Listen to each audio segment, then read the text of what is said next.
Welcome back to my channel. আমার নতুন আরও একটি ব্লগে তোমাদের সকলকে জানাই অনেক অনেক স্বাগত। আজকে হচ্ছে বুধবার, আর এখন কটা বাজে জানো? দুপুরবেলা। আমার স্নান করা হয়ে গেছে, রান্না বান্না হয়ে গেছে, পুজো দেওয়া হয়ে গেছে, সবই কমপ্লিট। এখন খেতে যাব, ভাত বাড়বো। তোমাদের দাদাভাইও চলে এসছে বাড়ি, ওই যে স্কুটি রয়েছে দেখলে দেখতে পাচ্ছ। বাবাই তো বাড়িতে নেই, কালকে তো মার সাথে গেছে। এখন তোমাদের দাদাভাই খেয়ে দিয়ে বাবাইকে নিয়ে আসবে। এখন না, একটু পরেই নিয়ে আসবে, 4টের আগে আনলেই হবে। 4:30 থেকে ওকে পড়াতে আসবে। তো সকাল থেকে আর ভিডিও শুরু করা হয়নি। আজকের ভিডিওটাও এডিট করলাম আমি। এখন স্নান টান করে স্নান হয়ে গেছে মানে অনেকক্ষণ, 1টার সময়, দুপুর 1টার সময়, হ্যাঁ 1টার সময় স্নান হয়ে গেছে, 1টার আগে।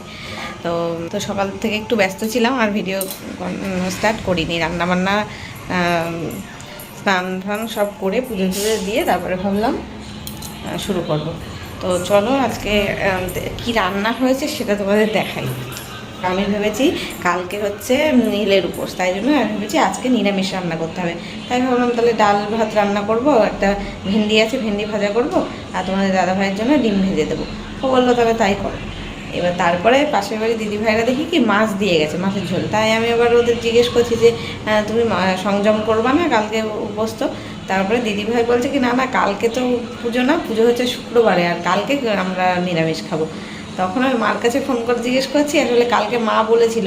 এবার মা বলেছে কালকে না, মানে মা যেটা বলেছে মা ঠিকই বলেছে, আমি ভুল শুনেছি। আমি শুনেছি কালকে নীলের উপোস, আজকে হচ্ছে সংযম করতে হবে। তাই জন্য আমি বাজার করতে বারণ করেছিলাম, তো দাদা হয়তো বেরিয়ে গেছিলো, আর বাজার করাও হয়নি।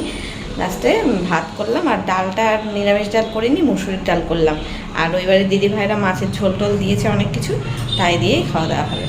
তো এই যে থালাও দেখো বেরিয়ে ভাত পারবো বলে থালা দুটো নিয়েছি। তখন মনে পড়লো যে আমি তো ভিডিওই আজকে শুরু করিনি, ব্লগ শুরুই তো করলাম না, তাই ভাবলাম স্টার্ট করি। তো চলো রান্নাগুলো কী কী হয়েছে দেখো। আজকে আমি বলতে গেলে সেরকম কিছুই রান্না করিনি, ওই ডাল আর ভাত ছাড়া। ভাজা টাজা করতাম, তারপর দেখছি দিদিভাইরা এত কিছু দিয়েছে, খেয়ে পারবো না, কালকে আবার আমার নিরামিষ। তো এখানে দেখো রুই মাছের ঝোল, 2 পিস মাছ আছে, ঝোল আছে। এটা হচ্ছে মাছের ডিমের বড়া, এটা হচ্ছে মসুরির ডাল। এই 3টে জিনিস দিদিভাইরা দিয়েছে, মানে আমাদের একবেলার খাবার দিয়েই দিয়েছে। আর আমি এই যে মসুরির ডাল রান্না করেছি আর ভাত করেছি। আর বাবাও তো বাড়িতে নেই, বাবাই তো খাবেই না, ওই বাড়িতে রয়েছে। তো একবেলা আমাদের হয়েই যাবে এটা দিয়ে। আর রাত্রিরের চিন্তা রাত্রিরে করবো। এখন আপাতত চলো ভাত বেড়ে নিই, খেতে দিয়ে নিই, মানে আমিও খাবো, তোমার দাদাভাইও খাবে। Good evening guys. এখন 6:30 না 7টা, 7:30 বাজে। আর বাবাইকে 5টা থেকে স্যার পড়াতে এসেছিলো বিকেলবেলা।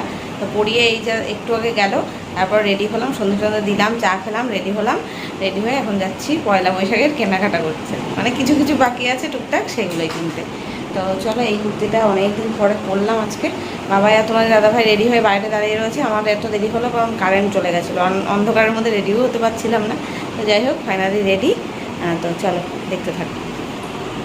কালকে তো ঈদ, আর 2 দিন পরেই পয়লা বৈশাখ, নীলের উপর সেই সব রয়েছে, চড়ক নীল পরপর অকেশন রয়েছে।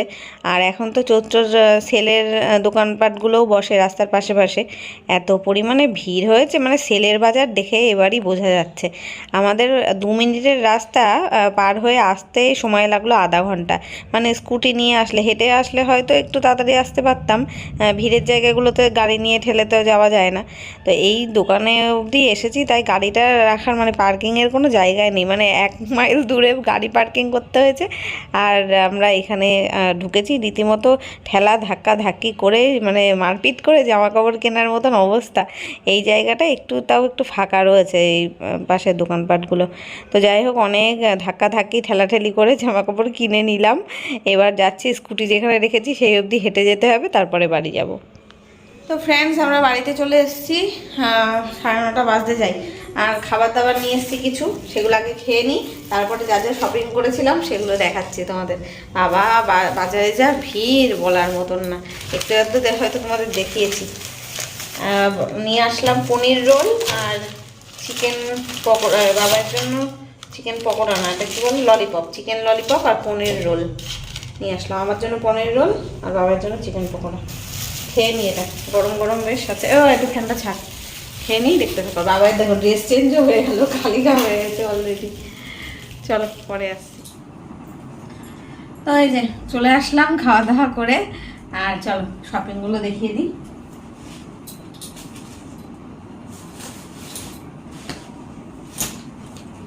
রুমালটা আমি খুঁজে পাচ্ছিলাম না বাজারে গিয়ে, ভাবলাম রুমাল হারিয়ে ফেলেছি না। এটা কিনিনি, এটা আমার আগের থেকেই ছিল। এই যে দুটো নাইটি কিনেছি, কি সুন্দর সুন্দর কালার দেখো। তবে ক্যামেরা একটু বেশি ব্রাইট লাগছে। এটা বেগুনি কালার আর এটা হচ্ছে অরেঞ্জ কালার, কিন্তু কিন্তু এখানে রেড লাগছে কিনা কেন জানি না, রেডের মতন লাগছে। দুটো নাইটি, ও আরও দুটো নাইটি আছে, তারাও দেখাচ্ছি। আমি বাড়ি থেকে বাকিতে নিয়েছি দুটো নাইটি, এই দুটো আর এই দুটো বাজার থেকে কিনে আনলাম। তো দুটো আমার জন্য রাখবো, আর এখান থেকে একটা আমার শাশুড়ি মাকে দেবো, একটা মাকে দেবো। এখন দেখি কোনটা কাকে দেয়া যায়। তো বাড়ির থেকে যেগুলো কিনেছি তাও দেখিয়ে দিই। এই যে আমি তো অ্যালান কাটিং পরি, দেখেছো, ওই জন্য আমার জন্য অ্যালান কাটিং আনতে বলেছিলাম। তো সবই দুটোই অ্যালানেরই এনেছে। আমি ভেবেছিলাম একটা আমার জন্য রাখবো, আর গোল গলা, আমার মা শাশুড়ি দুজনেই গোল গলা নাইটি পরে, তাই গোল গলা অ্যালান কাটিং দুটোই আনতে বলেছি, কিন্তু দুটোই এনে দিয়েছি অ্যালান। তাই এই অ্যালান দুটো আমারই নিতে হলো। তো এই যে এই একটা, এটা একটু বেগুনি কালারের, এগুলো এখনো মারতে দেওয়া হয়নি, সেলাই করতে দিতে হবে। এটা আর এই একটা, এটা বেশি পছন্দ হয়েছে আমার। এই যে, তো এই দুটো আমার জন্য নিলাম।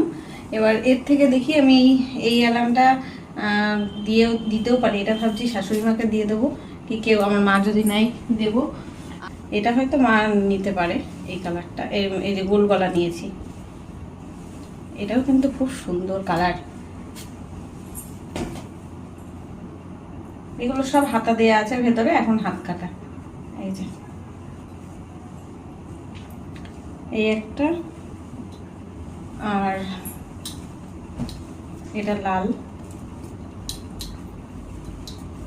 লাল না, এটা হচ্ছে অরেঞ্জ কালার। তো দেখি এই অরেঞ্জ এই লালটা আমি রেখে দিতে পারি, আর অ্যালান কাটিং যেটা রয়েছে বেগুনিটা, ওটা শাশুড়ি মাকে দিতেও পারি যদি নেয়, যদি পরে। এখন দেখি কি করব। তো এই চারটে হলো নাইটি।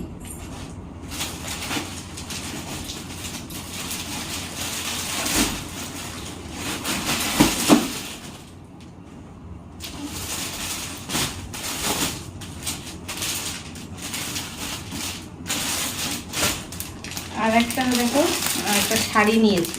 এই শাড়িটা দোকানে গিয়ে নাইটি দেখছিলাম, নাইটি দেখতে দেখতে না আমার খুব পছন্দ হলো। তো ভাবলাম কি নিয়ে, আমি তো সুতির শাড়ি খুব একটা নিই না। আর কালকে পরশুদিন নীলের উপোস করবো। তো নীলের উপোসে নতুন বস্ত্র পরেই কিন্তু পুজো দিতে যেতে হয়। তো ভাবলাম কি একটা সুতির শাড়ি নিয়েই নিই। যদিও এটা কিন্তু পিওর সুতির না, এটা ওই কী বলে, কি একটা লিলেন বাটিক না কি যেন বললো, বাটিকের শাড়ি, কিন্তু পুরো সুতি না, মিক্স, লিলেন আর সুতি মিক্স আছে। কিন্তু কালারটা এত সুন্দর। এটা হচ্ছে মেরুন কালারের। মেরুন কালারের কোনো শাড়ি আমার কাছে এখন আপাতত নেই। পাড়টা এরকম, এই যে পাড়টা কী কালার বলবো, সিলভার কালারের পাড় রয়েছে এরকম। আর এই হচ্ছে শাড়িটা, এটা আঁচল। কেমন হয়েছে বলো, কালারটা আমাকে মানাবে কি না কে জানে, এত ডিপ কালার। কেমন লাগছে বলো কমেন্টে, ঠিক আছে? তো এটা ভাবছি নীল পুজোর দিন পরবো। আর একটা ভালো ব্যাপার কি, এটার সাথে ব্লাউজ পিস আছে। ব্লাউজ পিসটা কাটিয়ে রাখবো। এই যে এটা হচ্ছে দেখো ব্লাউজ পিস, কাটিয়ে রেখে দেবো, পরে বানিয়ে নেবো। এখনই তো হবে না, নীল উপোসের দিন অন্য কোনো ব্লাউজের সাথে, সবুজ ব্লাউজের সাথে এটা পরলে ভালো লাগবে। সাদা দিয়ে পরলে ভালো লাগে, তো সাদা নেই আমার ব্লাউজ, সবুজ দিয়ে পরবো।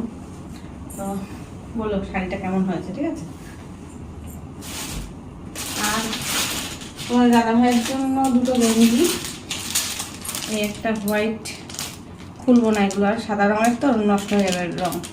আর এই একটা হালকা বেবি পিঙ্কের মধ্যে, এটা একটু বেন্ট কলারের মধ্যে, এটা গোল গলা।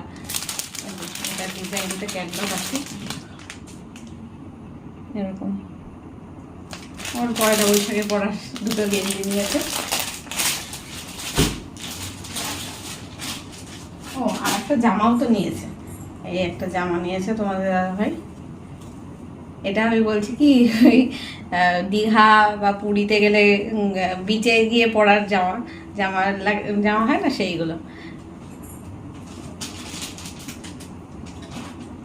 আর এটা বাবার জন্য একটা নীলের দিন পরার জন্য একটা হাত কাটা গেঞ্জি নিলাম। এটা বাবারটা খুলে দেখাই, কারণ বাবারটা এখন এমনি ওকে পরিয়ে দেখবো যে হয় কিনা। এবার তুই গেঞ্জিটা পরে দেখবি তো এখন হয় কিনা, ঠিকঠাক আছে কিনা। এই যে হাত কাটা গেঞ্জি, এটা কি কালার বলে বলো তো? এটাকে হলুদ না, কিন্তু কি কালার বলে আমি জানি না। আর বাড়ি পরার একটা গেঞ্জি কাপড়ের প্যান্ট। এবার অন্য সময় নীল আর কালোই শুধু কেনা হয়, এবার দেখছি একটু অন্যরকম কালার পেয়েছি, অরেঞ্জ কালার পেলাম তাই নিলাম। এগুলো ওই গেঞ্জির যেই প্যান্টগুলো হয়। এখন সন্ধ্যেবেলা ঠাকুরের পুজো দিতে যাব মন্দিরে, তখন আমার সাথে পড়ে যাবে এই দুটো। ব্যাস এই হয়েছে কেনাকাটা। আর নিয়েছি ঠাকুরের জন্য, গোপালের জন্য দুটো জামা। নতুন বছরে আমরা পরবো নতুন জামা, গোপাল পরবে না তাই হয়? আমার মার বাড়িতে গোপাল আছে জানো। এটা দেখো সুন্দর একটা পিঙ্ক কালার, আর এটা হচ্ছে নীল রঙের। দুটো কালারই। এটা ঘাগড়া, এটাও ঘাগড়া। হ্যাঁ এটাও ঘাগড়া, এটা পুরো গোল টাইপের ঘাগড়া। তো এই দুটো গোপালের জামা। এই কেনাকাটা করলাম। আর মেলায় যাওয়ার একটু ইচ্ছা ছিল, মেলায় আর যেতে পারলাম না, কারণ দেরি হয়ে গেছিলো। এই সারা বাজার ঘুরতে ঘুরতে 9:30 বেজে গেছে অলরেডি। তো ফ্রেশ হয়ে নিই, তারপর আসছি আবার, দেখতে থাকো। তো আজ এখন রাত 10:30 বাজে। বাবাই তো ঘুমিয়ে পড়ছে, এসি ছেড়ে এতক্ষণ ধরে ঘুমিয়েছিল। আমি ওই ঘরে জামাকাপড় সব গোছাচ্ছিলাম, কাঁচা জামাকাপড় ছিল কিছু। আর তোমাদের এই যে বাজার থেকে শপিং করে এসে সব দেখালাম জামাকাপড়, সেগুলোই গোছাচ্ছিলাম, করছিলাম। আমি এতক্ষণ ওই ঘরে ছিলাম, এসে দেখি এসি টেসি ছেড়ে ঘুমোচ্ছে। আমি এসে বন্ধ করলাম, ঠান্ডায় এবং চারিদিকে বালিশ নিয়ে চাদর মুড়ি দিয়ে ঘুম দিচ্ছে। আর তোমাদের দাদাভাই এখন গেল বিরিয়ানি আনতে, কারণ কালকের থেকে পরপর 3 দিন নিরামিষ, তার মধ্যে একদিন আমি উপোস। মানে কালকে তো নিরামিষ খাবো, সংযম করব তাই। আর তারপরের দিনকে তো উপোস নীল পুজোর জন্য। আর তারপরের দিনকে শনিবারে তো আমাদের এমনি নিরামিষ। একেবারে লাস্ট খাবো হচ্ছে রবিবারে, পয়লা বৈশাখের দিন। ওই জন্য তোমাদের দাদাভাই গেল একটু বিরিয়ানি আনতে রাত্রিটা। আজকে দিনেও তো সেভাবে ডাল আর ভাত করেছিলাম, আর কিছু করিনি। তো দিদিভাইরা মাছ দিল, মাছটা দিয়েছিলো বলে খাওয়া দাওয়া হয়ে গেছে। তাই এখন গেল বিরিয়ানি আনতে। বাড়ি এসেছিলো বাবাইকে নিয়ে যাবে বলে, তো এসে দেখে বাবাই ঘুমোচ্ছে, তাই ও একাই গেল আনুক, তারপরে 3 জনে মিলে খাবো, বাবাইকে তুলবো, খাওয়াবো, খেয়ে তারপরে ঘুমোবো। দুপুরবেলা আজকে একটু ঘুমাইনি, টায়ার্ড এত যাও না, পড়াতে এসেছিলো। তারপরে মাসি এখন বিকেলবেলা কাজে আসে, ওই জন্য আমি জেগেই থাকতে হয়, বারবার আসে দরজা খুলতে হয়, সেই কারণে জেগেই বসে থাকতে হয়, ওই জন্য টায়ার্ড লাগছে প্রচণ্ড। তো চলো বিরিয়ানিটা আসুক, তারপরে তোমাদের সাথে শেয়ার করছি। এই যে ফাইনালি বিরিয়ানি এনেছে তোমাদের দাদাভাই। তখন ভিডিও করে তোমাদের সাথে যখন কথা বলছিলাম তখন 10:30 বেজেছিল, আর এখন বাজে 11:15। এতক্ষণ ধরে তোমাদের দাদাভাই বিরিয়ানি বানিয়ে তাই নিয়ে আসলো বাজার থেকে। আমি ও আসলে তাই বলছি, তুমি কি বানিয়ে নিয়ে আসলে বিরিয়ানি? বলছে আর না বলো না, পাচ্ছিলাম না, অনেক দোকান ঘুরলাম, ঘুরে টুরে তাই আনলাম। তো যাই হোক এনেছে, এটাই যা মটন বিরিয়ানি। আর বাবাই তো ঘুমোচ্ছে, বাবাইকে এখন তুলছে, মানে তুললো তোমাদের দাদাভাই, তাও তো আসছে না। আমি ওকে বললাম একটু ভিডিওটা করে দাও আমার, তারপরে আবার গিয়ে তুলে আনো। একবার তুলে এনেছিল, আবার গিয়ে শুয়ে পড়েছে ঘুমের তো ইয়ে। তো ওই যে 3 জনের জন্য বেড়ে নিলাম। পুরোটা তো আমরা খেতে পারবো না, খানিকটা থাকবে, বাবার জন্য সকালে রেখে দেবো। তাই হয়, 2টো করে বিরিয়ানি আনা হয় আমাদের, আর হাফের একটু কম থেকেই যায়, বাবাই পরের দিন সকালবেলা খায়। আর চলো তাহলে ভিডিওটা এখানেই শেষ করবো। আর আজকে যখন ভিডিওটা যাচ্ছে, আজকে তো ঈদ, তো আমার যারা মুসলিম ফ্রেন্ডস আছো আমার ইউটিউব ফ্যামিলিতে, তাদেরকে জানাই ঈদ মুবারক, ঈদের অনেক অনেক শুভেচ্ছা ও ভালোবাসা। তো চলো ভিডিওটা এখানেই শেষ করছি, দেখা হবে কালকে নতুন কোনো ব্লগের সাথে। ততক্ষণ সবাই খুব ভালো থেকো, সুস্থ থেকো। আজকের মতো টাটা, গুড নাইট।